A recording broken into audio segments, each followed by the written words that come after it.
দেশজুড়ে হঠাৎই শীতের দাপট বেড়েছে।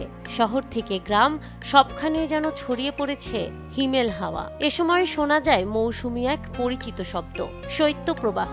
তবে এটি আসলে কি এবং কেন ডিসেম্বরের মাঝামাঝি আসতেই দেশের আবহাওয়া এমন শীতলতায় জমে যায়?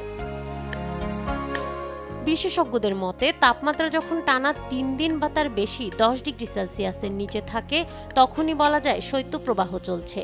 এতে বাতাস শুকনো হয়ে যায় এবং ঠান্ডা আরো তীব্র অনুভূত হয়। তাপমাত্রা ৮ থেকে ১০ ডিগ্রির মধ্যে থাকলে মৃদু, এর নিচে নামলে মধ্যম এবং ৪ ডিগ্রির নিচে পৌঁছালে হয় অতি তীব্র শৈত্যপ্রবাহ।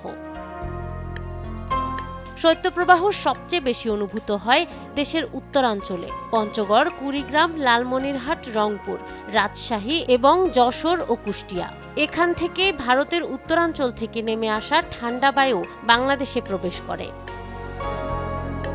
তবে কুয়াশা থাকলেই যে শৈত্যপ্রবাহ হয় এ ধারণা ভুল। বরং শৈত্যপ্রবাহ মানে হলো প্রচণ্ড ঠান্ডা এবং শুষ্ক বাতাস। এ সময় বদলে যায় মানুষজনের স্বভাব। গ্রাম বাংলায় ঘর জেলে গরম সেক নেয় শিশু থেকে বয়স্করা। শহরেও আলাদা কিছু নয়। গোসল, বাজার বা সকালের কর্মব্যস্ততাও কিছুটা ধীর হয়ে যায় ঠান্ডার বাধ্যকতায়। শৈত্যপ্রবাহ শুধু আবহাওয়াগত নয়, এর প্রভাব পড়ে মানুষের স্বাস্থ্য এবং দৈনন্দিন জীবনে। বাড়ে সর্দি কাশি, শ্বাসকষ্ট এবং গবাদি পশুর স্বাস্থ্যের সমস্যা। তাই এই সময় দরকার বাড়তি সতর্কতা।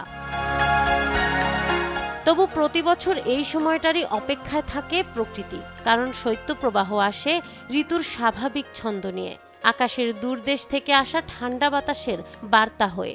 আর আমরা মানুষ সেই বার্তার মধ্যেই অনুভব করি শীত সত্যি নেমে এসেছে।